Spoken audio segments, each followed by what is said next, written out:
The North Smithfield Town Planning Board meeting for Thursday, January 26th is called to order at 7:02.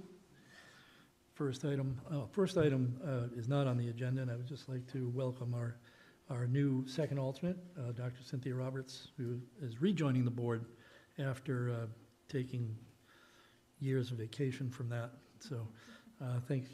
We're happy to have you back. First item on the agenda is our roll call. Dr. Benoit? Here. Mr. Fournier? Here. Mr. Porter? Here. Dr. Roberts? Here. And the chair is here. Mr. Keene and Mr. Menard are absent. Next item, review and approval of the minutes from the December 8th meeting. I'll give you a few moments to take a look at that. Make any corrections or comments?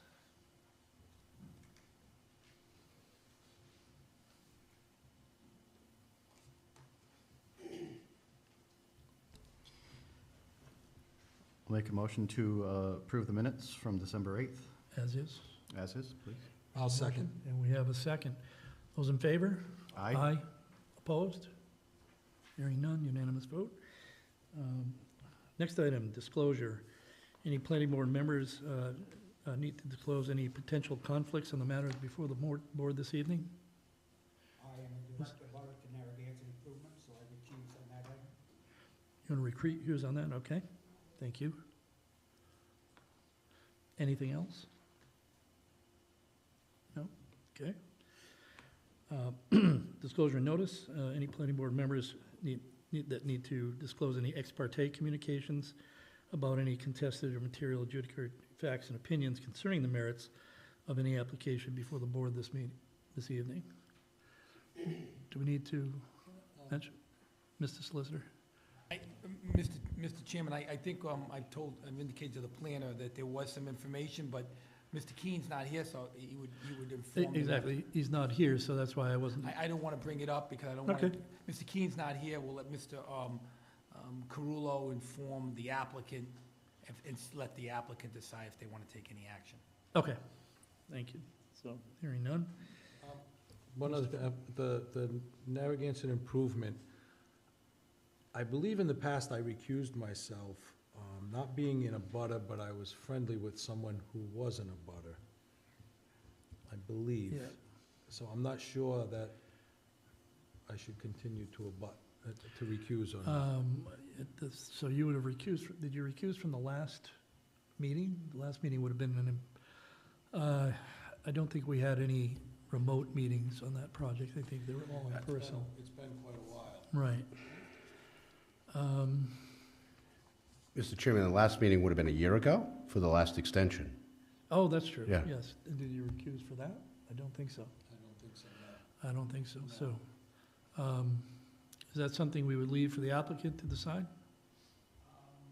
Yeah, I think in this particular case, we're not dealing with the merits, but if you want to recuse at this point, you do that out of abundance of caution, because under the new law, effective January 31st, you can proceed with three members. But it's, okay, and it's January 26th, or 26th anyways. As of January 1. Oh, as of January 1, I thought 31st. I meant to say January 23. I'm of a mind for you to stay on the board based on, because I was familiar with when you recused the first time. I don't think there's anything of any concern, but I would leave it to the applicant to. If I may, Michael Resnick on behalf of the applicant, and we certainly have no objection. Great. To making a determination this evening. All right, thank you. Okay, then I guess I won't recuse. Okay. All right, our voting members this evening. So with two full members being absent, both of our alternates will be voting. So Dr. Benoit, Mr. Fournier, Mr. Porter, Dr. Roberts, and myself are the voting members, with the exception of Dr. Benoit's recusal from the first item. So with that, first item on our agenda is a request for extension, Rankin Estates. Mr. Carullo, if you want to just give us a little summary on that. Rankin Estates is a project that received master plan approval, I believe, in about 2019. The applicants had received 2 prior by right extensions, and they're here asking for a 3rd extension for cause. I believe they have been pursuing their approvals and recently received an RIHPC approval for their archaeological assessment of the site. I believe that letter's in your package, and it's dated August 2022, I believe. Yeah, August 31st, 2022. And then I think the attorney will fill us in on how they're progressing.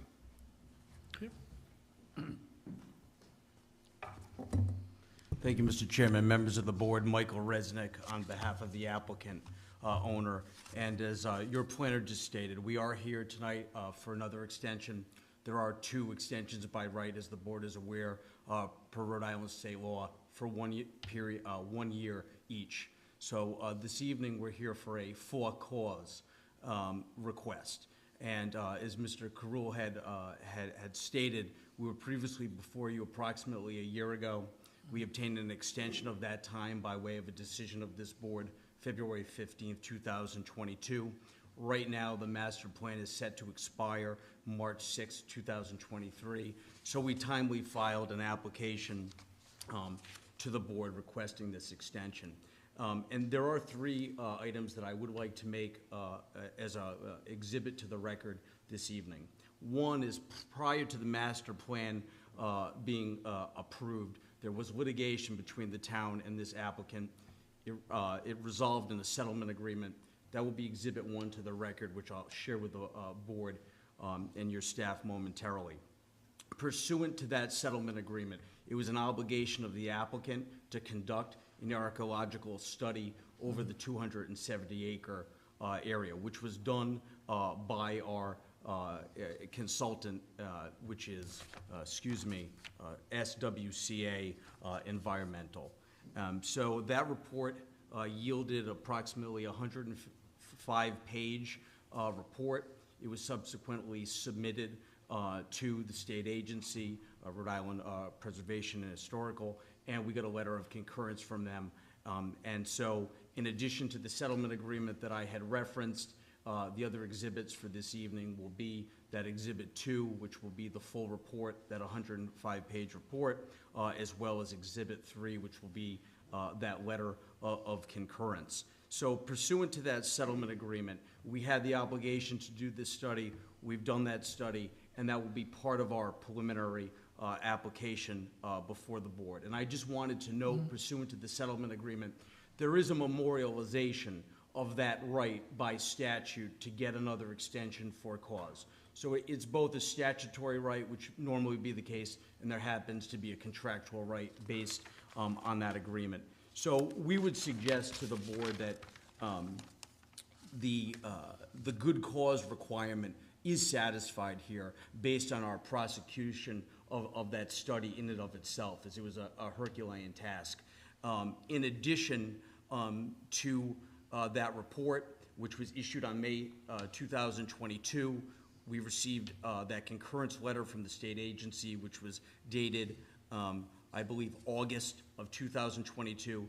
And since that time, our project engineer, DiPrete, and during the pendency of the study, has been working diligently on doing the engineering requisite to our preliminary application. And that includes updated Class 1 survey boundaries. It also includes updated topography, beginning the topography, vertical delineations, and we have begun to meet and discuss with RIDEM protocols relative to testing, doing test pits and the like, and it's my understanding that some of those test pits have already occurred. And so we're moving forward with all of the engineering. But as you can imagine, this is a very large site, and there's going to be a lot of engineering that goes into it. So for that reason, pursuant to state law, and I'll just reference it's 45 section 45, 23, 40, subsection G1, we are going to be requesting a 2-year extension as opposed to a 1-year extension. There is no there's no requirement in state law that it be limited to 1 year when it comes to the for-cause showing, and we believe just because of the nature of the site and the amount of development that would be more appropriate than a 1 year at this time. And with that, happy to answer any questions, and I have copies of all the exhibits for the board members. Thank you. Before we move forward with that, where, Dr. Benoit, where you're recused from this, I will ask you to join the audience as part of the residents. That's all right. Thank you. So any questions or comments from the board?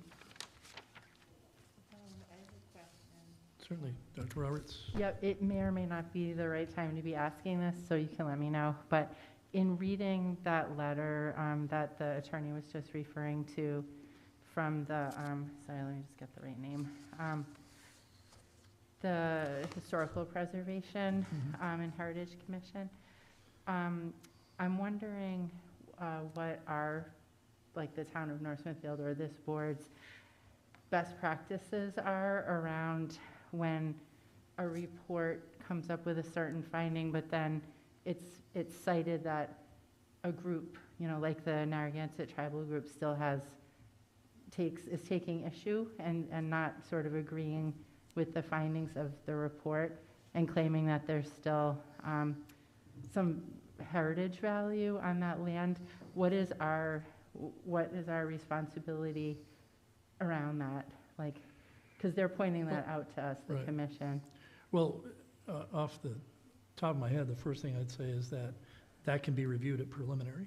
I mean, where they've had master plan approval, the next step, if the extension is granted, and then the extension, sometime during the extension period, you would come back for the preliminary. Yes, absolutely, Mr. Chairman. Right. We would be filing a full preliminary application, and at that time, we would be presenting Right. not just the report as you see it today, but we would be presenting expert testimony.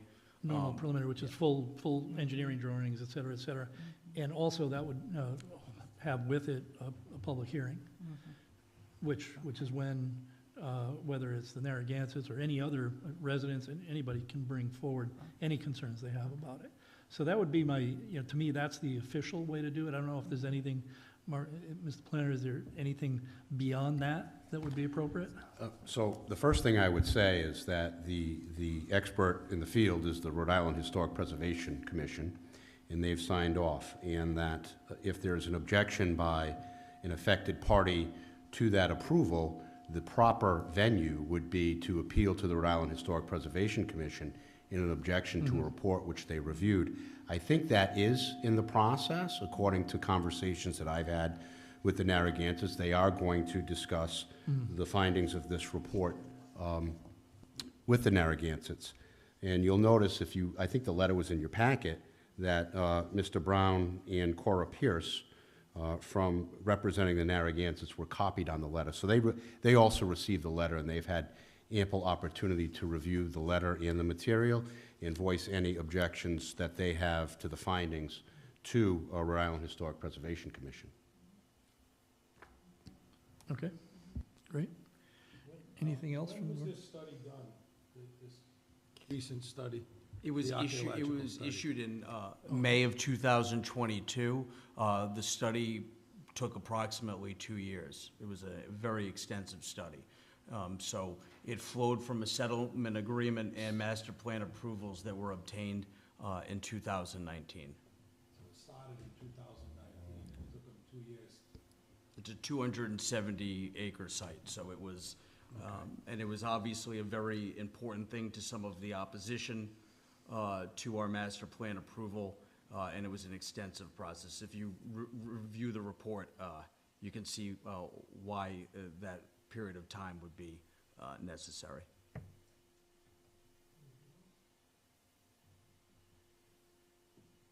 Is there a public hearing portion of this for an extension?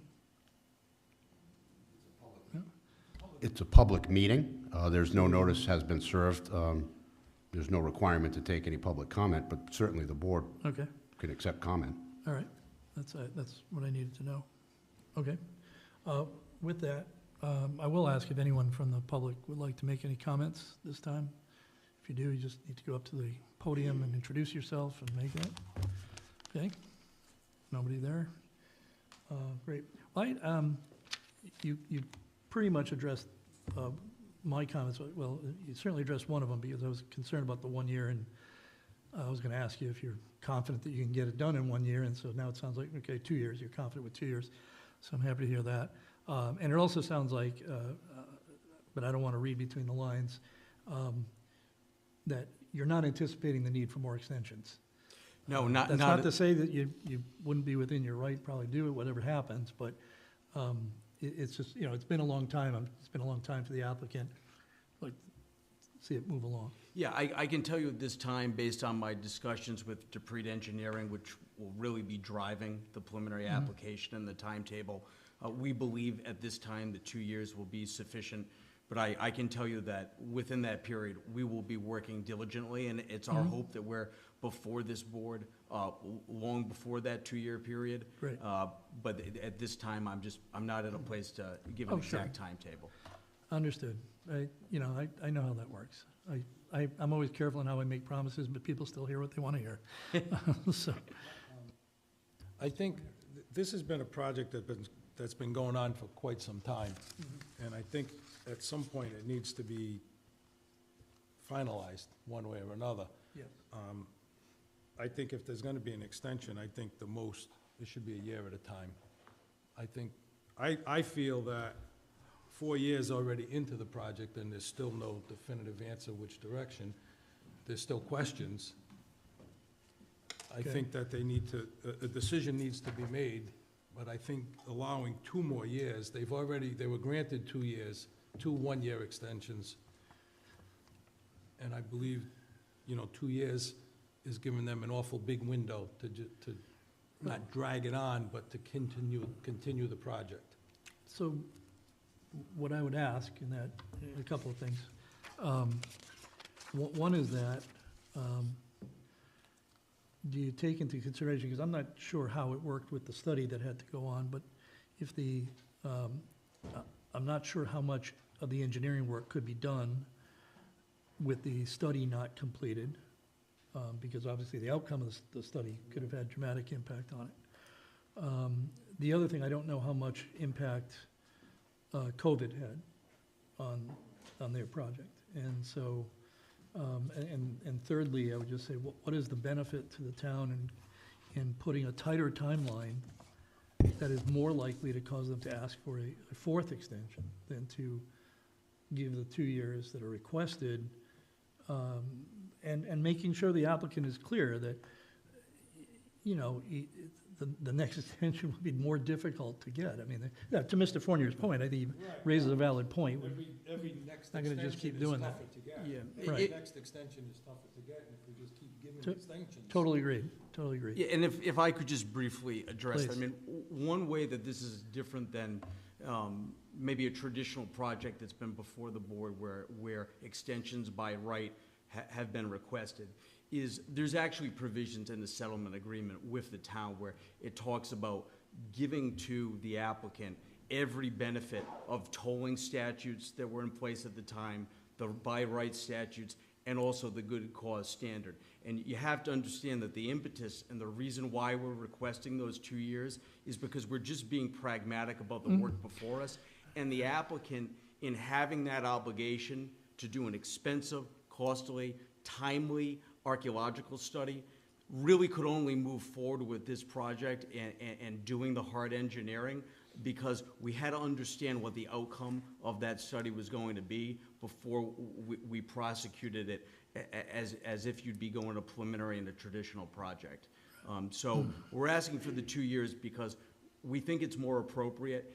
We believe that our good cause standard would be shown, and quite frankly, we're before this board at a later date, a year from now. I feel very confident that we'll be able to make that showing again. So we're just trying to be expeditious and candid with the board as to what we expect.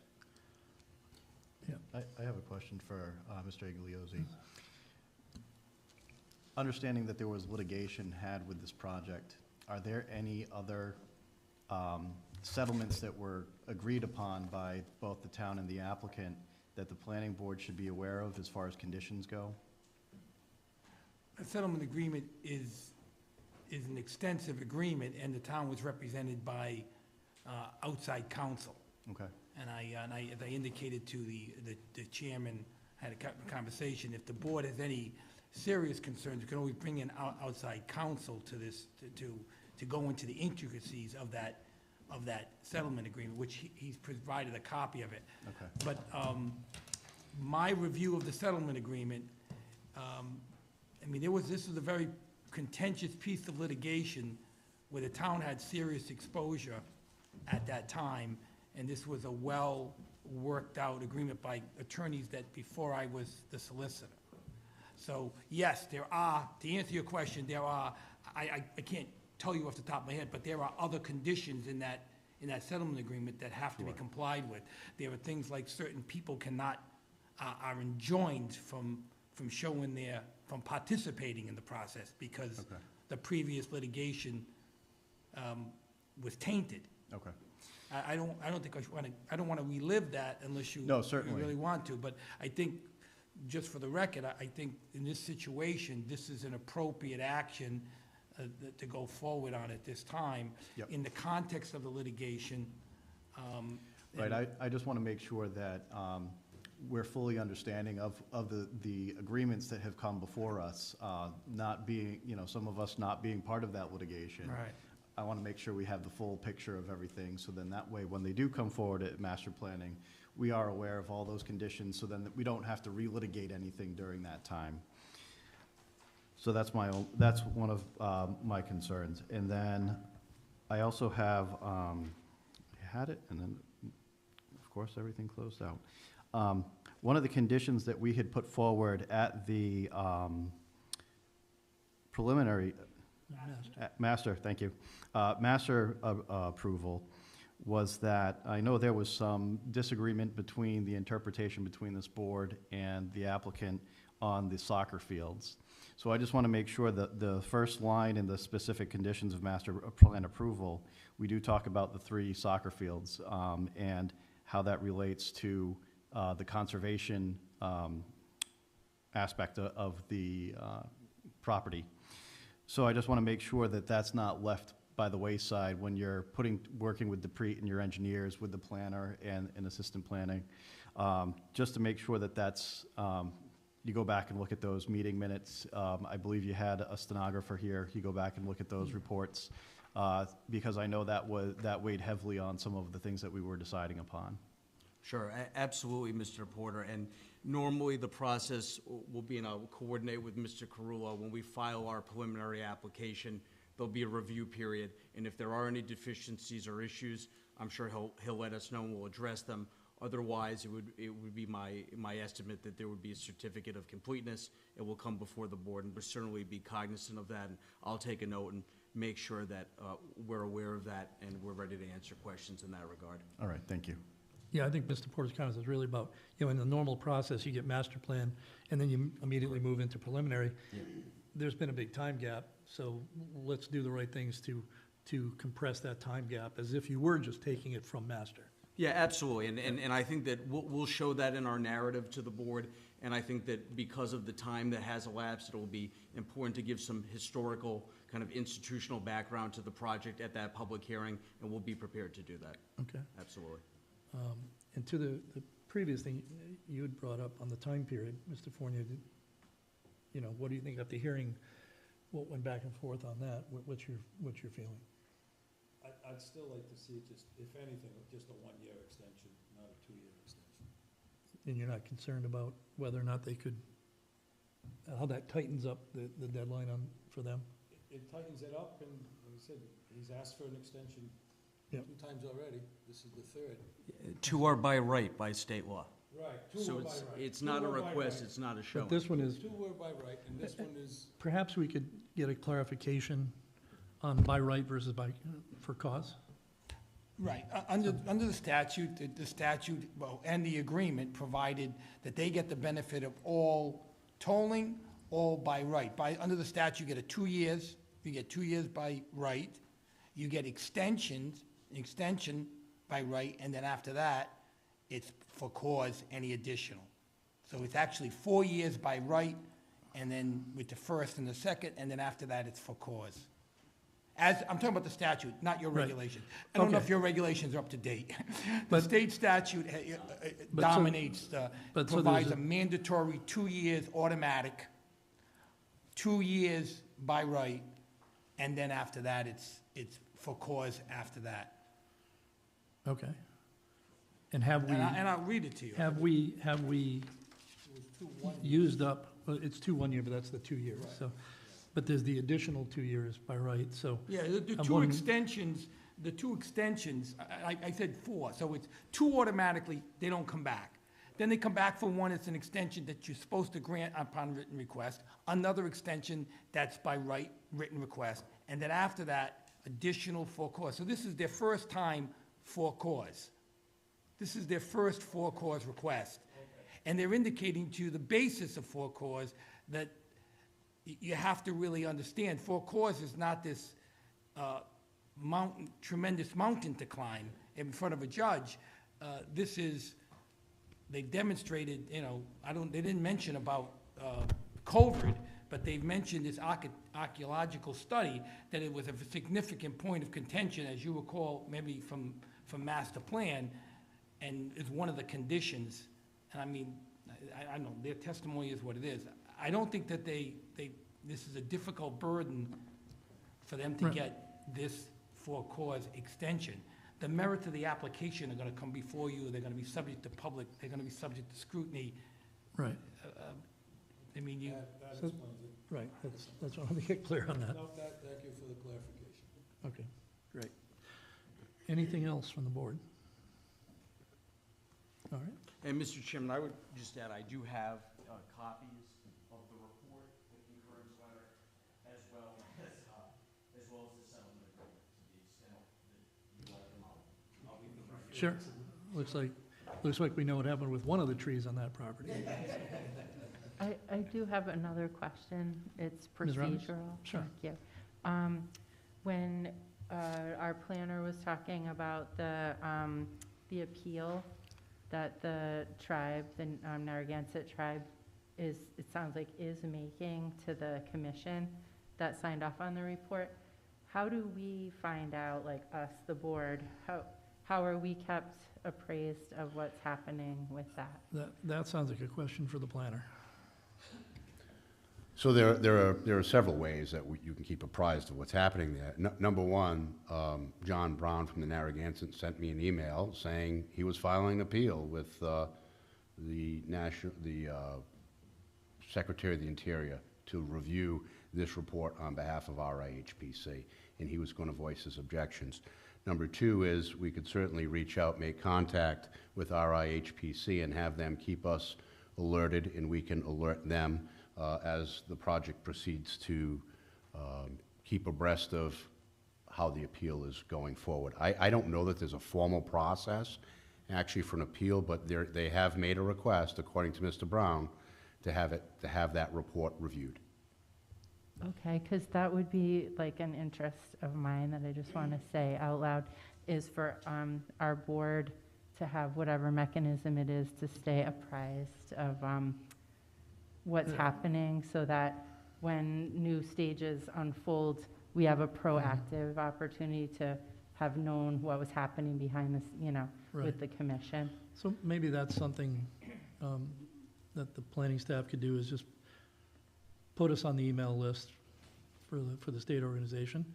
I would think it'd be in the Narragansett's interest too, to make sure that we're informed. So my guess is we'll get informed multiple ways, but I think the formal way is a good one.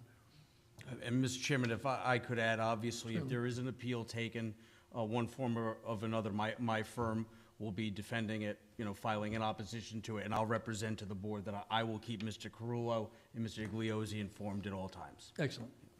Okay. So you can count on 3 emails every time something happens. Thank you. Is there anything else from the board before we vote? Right, I believe what's left is, Because the vote is asking for one, oh, 1 year, it needs to be changed to 2 years. correct. That can be changed in the motion. Yeah, we can, we can change, we can make the motion for a 2-year extension. So, if there's no further comments, I'm looking for that motion. I can make the motion. I make a motion that we approve the 2-year extension for Narragansett improvements for the Rankin Estates project. Do I need anything more specific than that? Other than the fact that the extension runs on from March 6th of 2023. That's when it starts? Oh, is that when the last one, so, So just so it's clear and Ah. corrected, they came here 2 months early, so they have their extension starts on. okay, so a 2-year, so we're, the motion is to approve a 2-year extension starting March 6th, Correct. 2023. Okay, thank you. Do we have a second? I'll second. We have a second from Mr. Porter. Roll call vote. Mr. Fournier, Yes. Mr. Porter, Yes. Ms. Roberts? Yes. Chair votes yes. Thank you. Thank you, Mr. Chairman, members of the board, good night. Thank you. Could you also share a PDF version of that report with Mark? Thank you. I have forwarded them all in, Mark, already. All right. for the hearing, but I'll touch base and ask. Great, thank you. Thank you.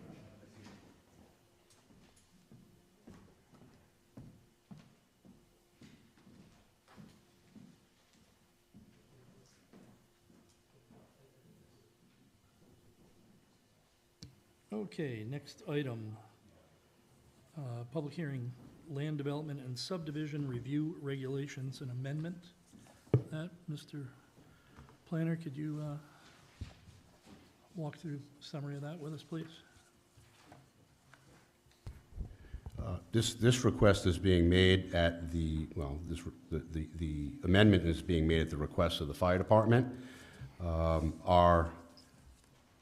As we had found out, I guess, in dealing with some issues on Elizabeth Avenue, our cistern regulations were inconsistent and outdated. So I think the fire marshal went back and looked at NFPA requirements and made some suggestions on what we should do with regard to updating cistern requirements, and I would turn the floor over to the fire marshal or the fire chief, whoever wants to speak. Great.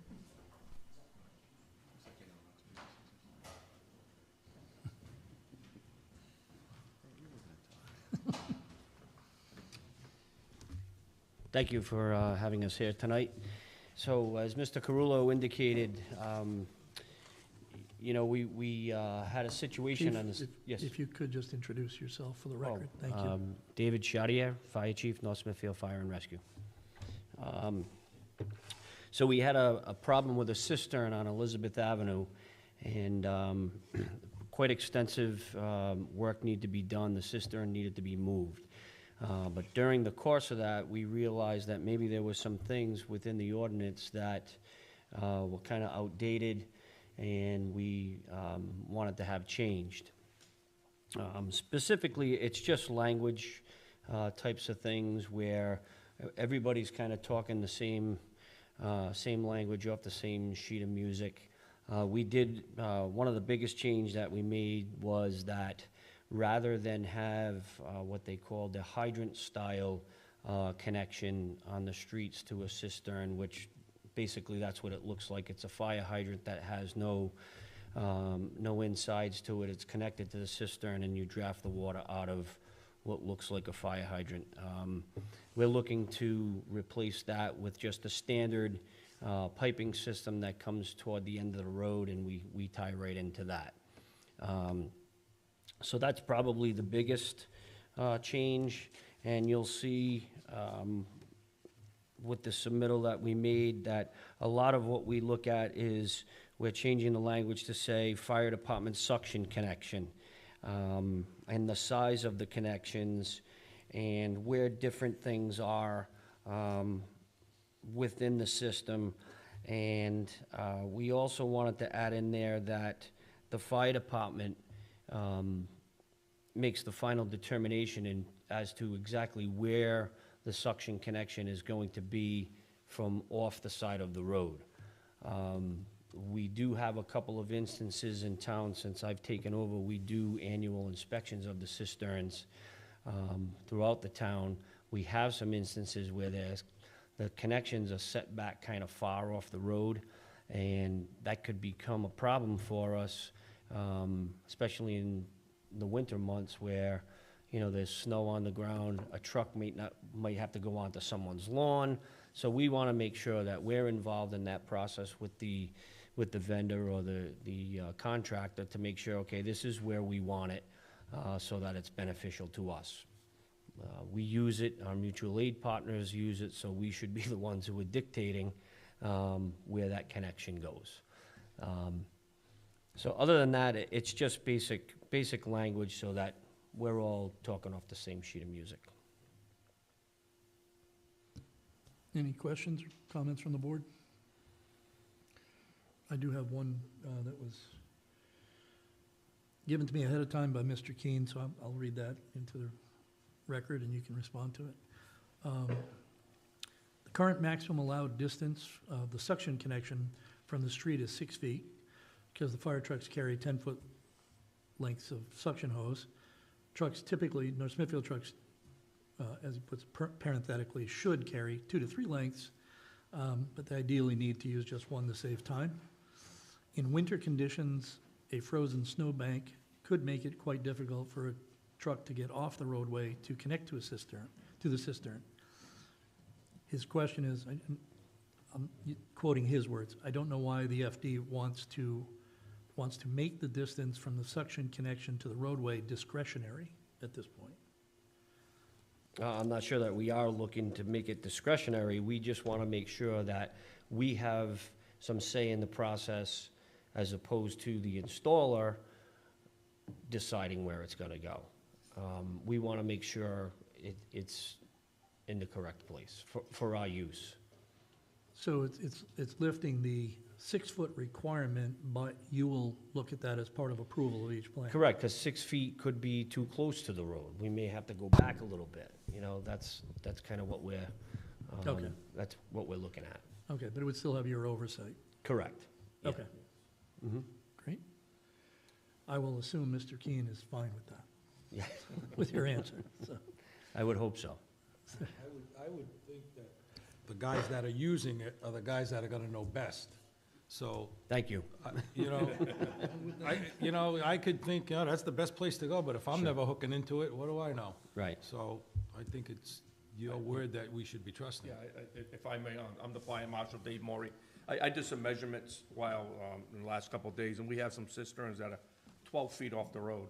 So in order for us to hook up to that, we would either have to drive under the property, and, you know, with all the weather we've had lately, with all the rain, our trucks were sinking to this. Or we would have to put 20 feet on there, which would put our truck into the middle of the road, and we would not be able to allow any other emergency vehicles around us. So if we go out there, like the chief says, and we bring a truck with us, say, okay, this is probably the best place, we can go this far off the road, and work with the contractor, and it'll be easier for everybody. And this last process on Elizabeth Avenue really worked out well. We worked close with the contractor and the installer, and everything went great. So that's also drove making this changes that, you know, we can make this all work if we work together. So that's why we're looking for the changes. Could I, Mr. Porter? I noticed item number 12 underneath this isn't modified at all. It talks about the concrete or steel bollards. One, the steel is spelt incorrectly.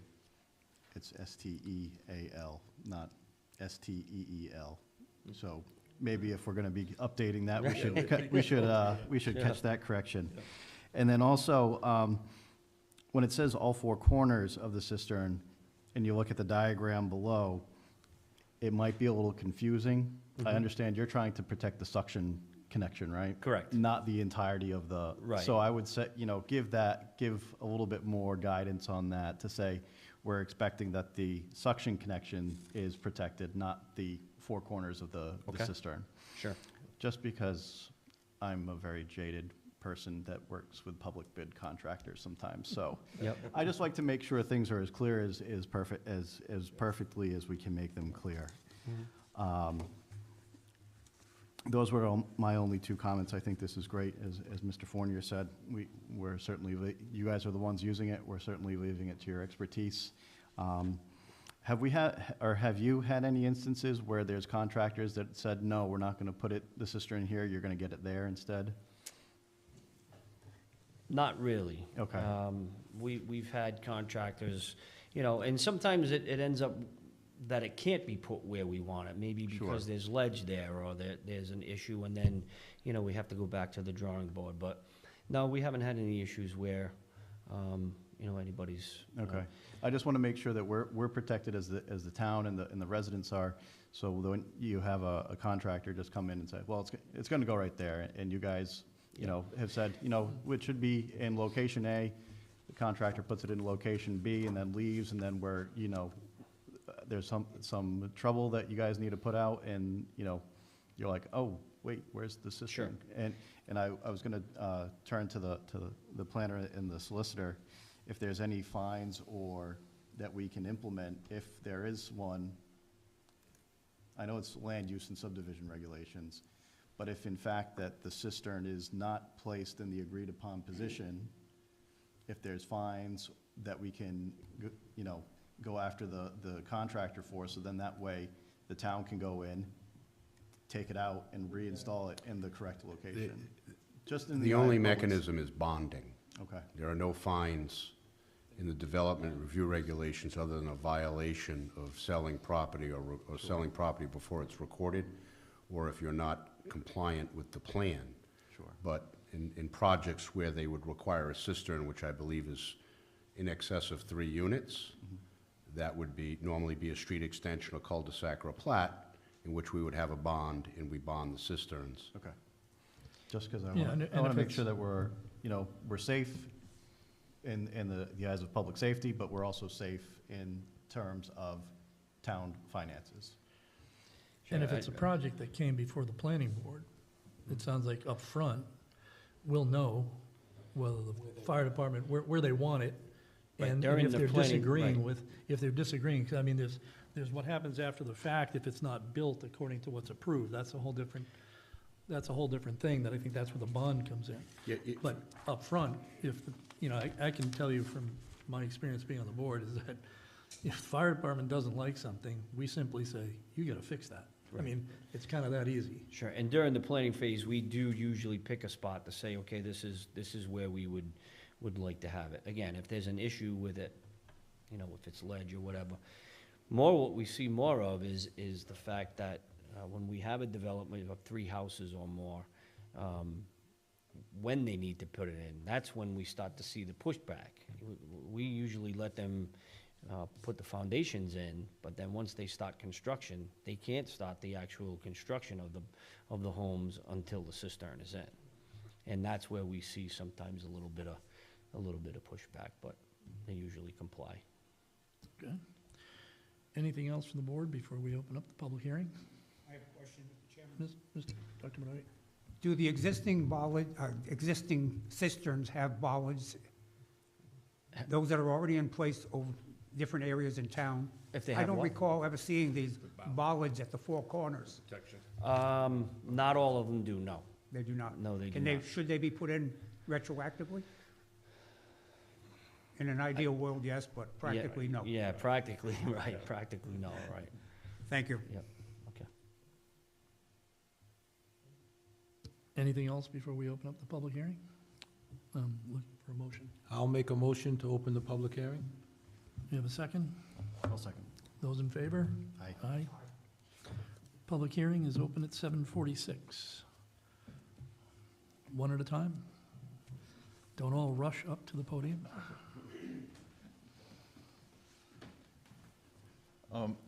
The mention of the, I'm sorry, Gary Zofsky, 88 North Main Street.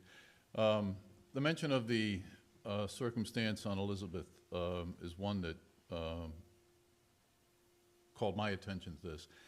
The burial depth is, I assume, stated as a function of protection against freezing. But, you know, Doc, you mentioned the circumstance of protecting well, having the bollards in. And the current language only protects the four corners. A 30,000-gallon tank is a long tank.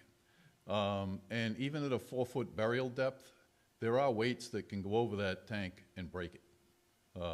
Fiberglass tanks, these plastic tanks, they're an egg. And if they're not 100% installed in accordance with the manufacturer's recommendations, they're very easy to break.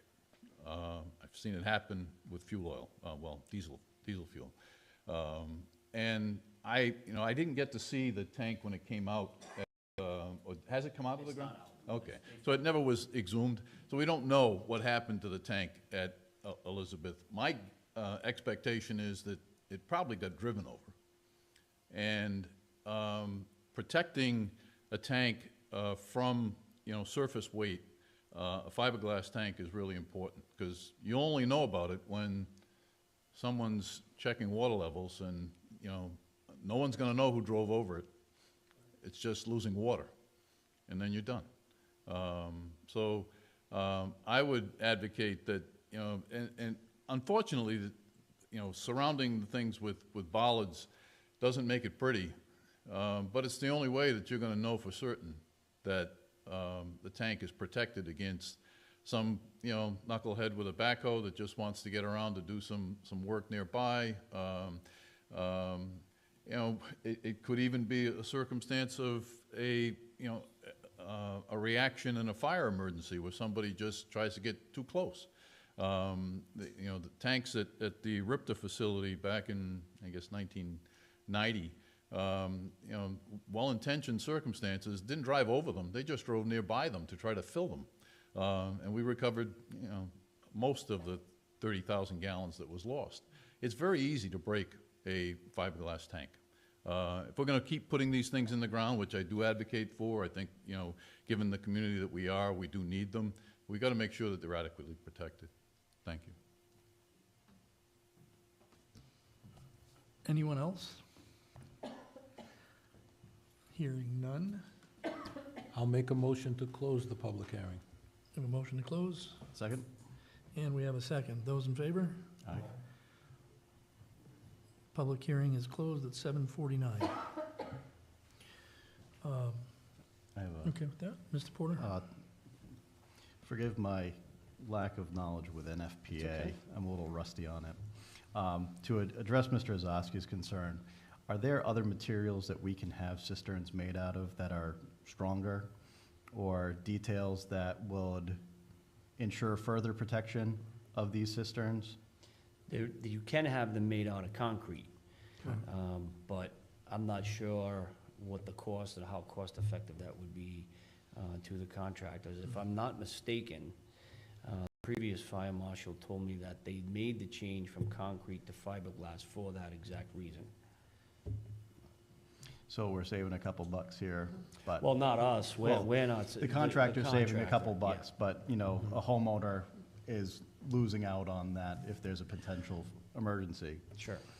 But it's an interesting choice they'd have if say the choice is put in a concrete cistern, and then you don't have to have the bollards, versus if you put in the fiberglass, you have to have the bollards. Well, the thing I'm sure Gary could read me, if you're gonna go with a 10,000 gallon concrete tank, they're using 2 pieces, and there's a seal on those pieces, and over time, with the earth movement and heaviness, those seals do seem to break apart, and they do leak after a while, so the fiberglass is a better option than the concrete in the long run, So the longevity of a tank. Okay, so it's sounding like, in addition to just the 4 bollards to protect the suction connection, that we require them along a certain length of the bollards, but then so that it looks aesthetically a little better. I know we've also put into some of our subdivision regulations that we also include plantings. So to kind of marry the two, make it look rural, aesthetically pleasing, as opposed to industrial and having, like Yeah. we have out here, with the generator and the transformer, the city Yeah, of? because, I mean, you do have to, I think, to take into consideration that some of these connections are in people's front yards, Right, you know, so, Exactly. I mean, many of them are, Yeah. actually. And yes, and I've seen when people have to put their septic in the front yard and they have a pipe coming out, the best they can do is put shrubs around it, and that Sure. works, you know? So, and Bob, we have to control that as well, because if you start putting You can't shrubbery block around the- these connections, now, you know, we're gonna have an issue with access if we need it. Yeah, You they know, have if to, it's they have to something leave that the gets suction wildly connection overgrown. open, right? does it necessarily have to be a bollard? Like in the parking lot, it kind of looks like it belongs. Right. In someone's front yard in a neighborhood in North Smithfield, something we have an abundance of is boulders. Couldn't there be some kind of placement of large boulders that could work as a protection? So long as they're kept on site. Yeah, I think Right. it's Who's a gonna matter of- move 'em, you know? I think it's the matter of the regulation, how the regulation is worded, is that, whatever we're saying, there has to be something that tells people not to drive over it.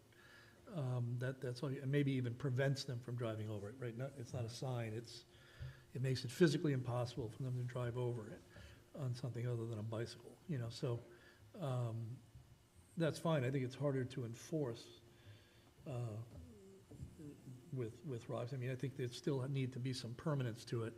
And, even 700-pound rocks can be moved with a small backhoe and stuff. And, I want to move that over here and, Right. Just a thought. Dr. Benoit? Mr. Chairman, I wonder if we could consider putting a concrete slab over the length of the tank that would have H20 loading, that's the right nomenclature, for heavy weights, Yep. even if it was a foot under soil, so that it could still be landscaped or mowed, Sure, and it would be impervious to collapse. right. I mean, that would be fine with us. I mean, that's probably something you folks might wanna look into. We started this little venture out with some language changes, now we're engineering a whole new thing. Well, Well, yeah, that'll be ideal. so, right, so the issue is getting some wording there to protect the tank. And it's really just from heavy objects. There's not much you can do. I mean, if it's deep enough, it shouldn't be subject to frost and all that. So, there's a lot of things that you have to let nature do its thing. But big trucks are not nature's thing, so, I Can we particularly modify, I like can Dr. we Benoit's modify last the idea. request and include a concrete slab? Yeah, or I'm not sure it's for us to design. Reinforced concrete. I'm cautious about the planning board being in the design phase of specifically saying what needs to be Well, done. let the But, fire department recommend to us. but I'm saying, I don't To even put know in that we language- have the expertise in Right. that. I mean, we can tell you where we want the connections in that, but to say, An engineering issue. exactly. to me, what we can say is, you still get the choice of bollards. If you want to put in bollards, you can put in bollards. But if not, then you must provide some protection over the tank, right? And I'm not sure it's for us to dictate exactly how they build that. It just has to be proven and accepted way of doing that. And I think that's the language we want to put in rather than dictating exactly how they build it. That's fine. And then we give them that choice. And we can point out, we gave you a choice now. And typically, for most applications, we have the peer review engineer Yep. who can comment on if what the applicant provides and designs will be sufficient enough to protect the cistern. And you may Yep. want to take that into consideration as well. Where is the location? Like the cistern from Elizabeth Avenue, we moved just down the street onto a parcel of land that the town owned. So it sits there all by itself. It's not in someone's yard. So I don't know that there's really a need for a whole lot of protection over there because no one's going to build on the property. It's in my opinion, it's pretty safe over there unless someone literally drives a backhoe or a dump truck onto this Mhm. property. It's set back off the road enough, so Right. maybe just something to think of with that too. So how would we, I have one other question. yes, just from a process perspective, how would we get that language modified? Is that for us to suggest the language tonight, or? Mr. Chairman, I think as a quick resolution to this, because we do have something before you tonight, and I would actually like to see this, some version of this approved this evening. Under that section 12, you could simply add language at the end that says, or other suitable protection to be approved by the fire department as a temporary measure until, maybe the fire department could do additional research into seeing what it means. So whatever they determine to be suitable over and above steel or concrete bollards in any particular instance, the fire marshal, fire chief would have the authority to approve coming before the planning board. Could we also change it, instead of just saying 4, just have it say a series of bollards? Just because it's sounding like we're gonna need more than 4. Yeah, if you have a 30-foot. It is the prerogative of the board what they decide to change. I would recommend that we change that. Rather, if you say 4, they say, oh, it just says 4. Yeah, no, I Yeah. think we want to say. I think we need to say a series in which the cistern would be protected. Right. Okay. But you had one other. After the word with, you could put a series of. Yeah, works There for you me. You're writing it, right? So whatever you've written Instead of sounds 4. great to me. A series. My other question is, as part of our subdivision regulations, it's sounding like the situation on Elizabeth Ave might be worthy of learning from, that perhaps with the subdivisions, we request that a portion of land be deeded to the town for that cistern, so then that part of the land is protected. So I would agree with you 100%. The Elizabeth Avenue cistern was an easement on someone else's property, and then it became a situation where the property owner was then planting vegetation within the easement. They own the property, it becomes so you could create a lot which would be a lot not for development. It would be smaller than a standard lot, but it would be either deeded to the town to accommodate that cistern, so then it's town-owned property. I would strongly suggest you do that. I think that's a good idea with a cistern, drainage, Isn't that- retention ponds and things like that. Yeah, isn't that similar to what you have even just along any street? There's an easement allowed for the town. Yeah, And so- we're restricted as to what we can do with that property. Yeah, so typically, a right-of-way is 40 feet wide, and the pavement could be anywhere from 24 to 30 feet, and the additional space, Right. which people would consider to be sidewalk area, is actually public property that's owned, and it may have curbing or sidewalks, or it might be grass right up to Yeah, I think, right up to the edge of the pavement. right. I People mean, think- I think you have to be careful of making it public property. This isn't people's yards, but the town has control of it. That's really what you're getting at, is the town would have some jurisdiction over what's No, done on it. we own it outright. So then that way, if there's any issue with the cistern, we don't have to worry about negotiating with a homeowner that we have to dig something up. So if there's ever any issue where part of that cistern needs to be repaired or taken care of or replaced in total, then we can just go in and do it. We don't have to worry about an easement. We don't have to worry about Okay. replacing someone's shrubs that they planted over it. We don't have to replace, whatever a homeowner could put on over that cistern. It's not our responsibility. So if we just get that small portion of land And- deeded, And I think that, for me at least, what would be a typical size of this property?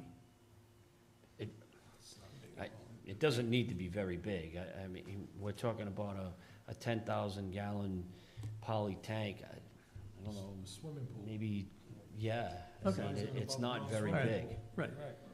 maybe 20 feet, maybe? 10, yeah. Yeah. So you're talking about? So a couple thousand square feet. Big enough for a bunch of kids to go on and play.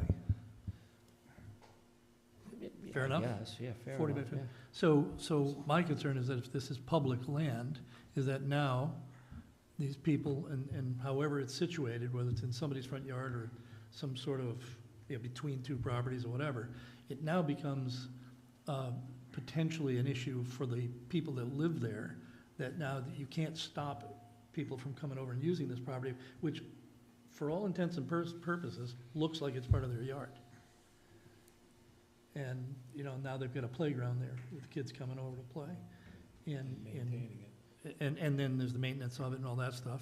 So, is the town gonna maintain it? But I'm just saying, so I think we have to be careful about, while I agree that you want the town to have, pretty strong control over it, that taking the land, actually carving it out and making it public property, we would need to put further restrictions on how that property can be used. Would it be public property or would it just be town property? Mr. Solicitor. Mr. Chairman, I just would ask the board, I don't think you should try to make this decision tonight, because here's the problem, it sounds like a good idea, but you're raising some issues that you may not, unintended consequences. For instance, this is part of a subdivision where there's certain size lots, and the lots just meet the requirements, and you're now all of a sudden, you're gonna say someone's gonna carve off a 40 by 50 lot, and they're gonna lose a lot to give the town land. I'm not so sure that's appropriate. Right. Now you're talking about potentially reverse condemnation issues, and I really do not believe, and we'd have to do a little research, I really do not believe that there's any difference in control if you have a cistern easement, and you write down that the town has unfettered access, control, to travel, retravel, maintain, test, replace, but that's our right, but we don't have any liability. Right. So I don't want to kill an idea that may be a good idea. I think you need to think about that. I think as the chief indicated, they were talking about getting control over a suction connection, and we've kind of gone way, way off. Yeah. If you want to revisit this whole cistern easement analysis, I think you got to think about the global aspect of it. No two projects are going to be the same, right? No two projects are going to be the same. Sometimes, maybe it'll be either or. It'll be if a deeded parcel of land is in the best interest of the project and the applicant can make it work and the town agree. I just don't think it should be every single project has to hand over 20,000 square feet. Is that what? 2,000. 2,000. I'm sorry, 2,000 square feet. That could make a difference between somebody having a buildable lot. Right. I just Fair just enough. a thought. Yep. Just a Thank thought. you. So we need to, Mr. Fournier's question, there's no difference between town land or public land. If it's town land, it's public land. Right. And that means now we have to contact the trust has to insure it, it becomes another obligation as well as any hazard. Now, we're liable if somebody gets injured on the property, as opposed to when we have an easement, we get to go do what we want on it.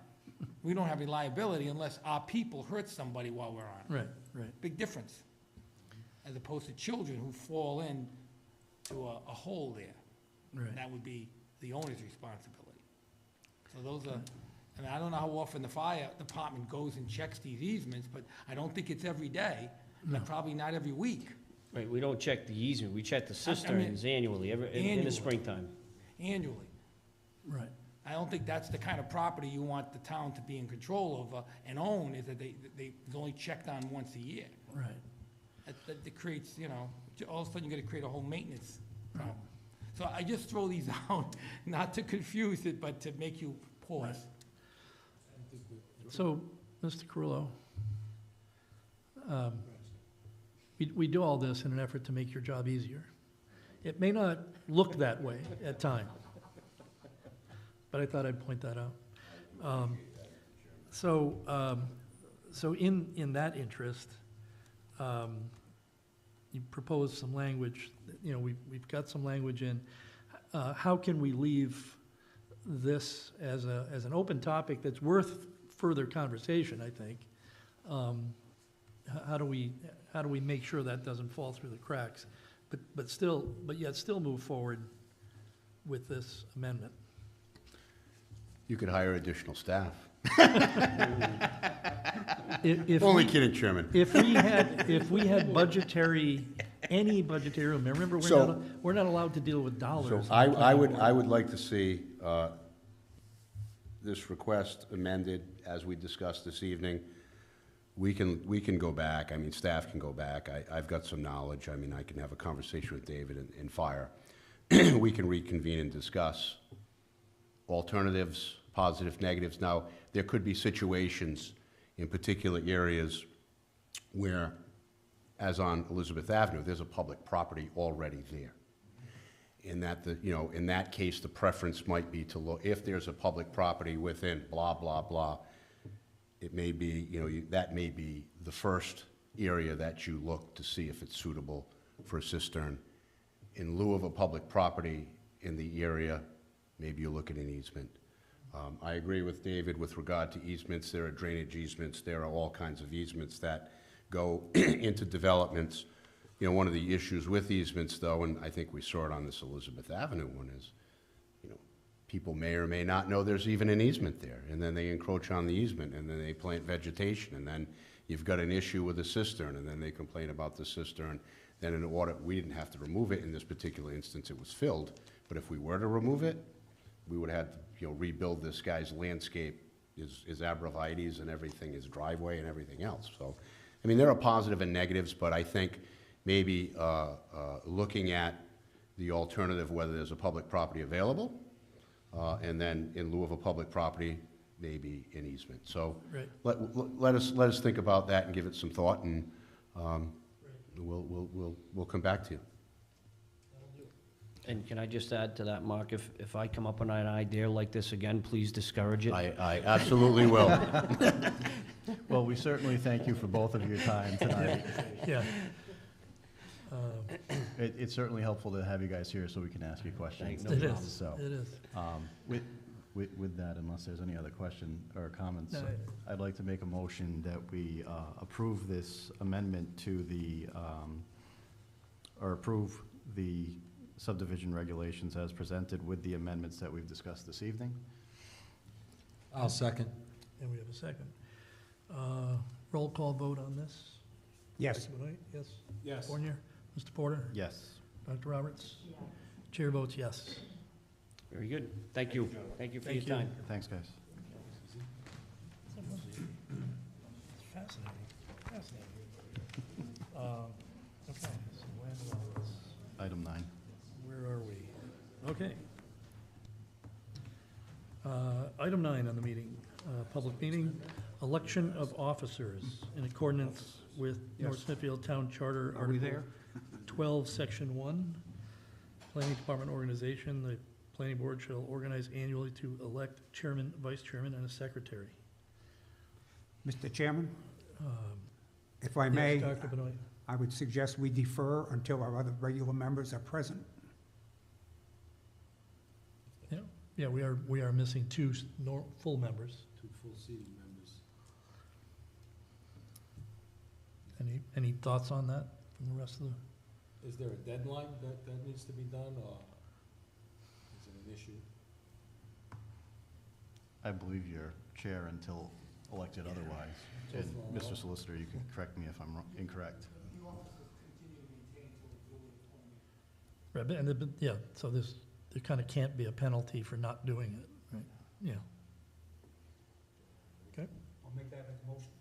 make that as a motion. We have a I'll second? We have a second. Roll call vote. Aye. Aye. Yes. Mr. Porter? And chair votes yes. All right. Okay, item 10, public meeting, voting on our annual meeting dates. So our calendar for 2023, which is listed here somewhere. And it looks like it's following the same standard of the second Tuesday of the month with the alternate date, second Thursday, and the alternate date being 2 weeks from that date. I'll make a motion to accept the meeting schedule for 2023 as presented. Second. And we have a second? Is November 23rd Thanksgiving? Oops. Hey, the founding father. Well, Thanksgiving typically lands on a Thursday, so I would assume that the fourth Thursday in November is also. Yeah, because otherwise it's the 30th. Thanksgiving, you are correct. Yeah. So maybe we amend November 23rd to be, The week before, cancel. How about if there, yeah. That sounds good. I think it's possible there's no alternative date in November. I mean, if we have the 9th. If And the the 30th. need arose, we would figure it out at the time. Yep. We're good that way. So we need to amend the motion? Amend the motions to eliminate November 23rd. I'd like to amend my motion to eliminate November 23rd as a meeting night, as an alternate meeting night. Second. So we have a second, so, I will amend my second accordingly. okay. So we have plenty of seconds. We have thirds, in fact. Roll call vote. Yes. Dr. Benoit, yes. Yes. Yes. Order, Ms. Roberts. Yes. And the chair votes yes. So we now have a calendar. Make a motion to adjourn? Second. We have a motion adjourned. You're awfully quick on the draw with that. Those in favor of adjournment? Aye. Aye. Opposed? For the week No. of September.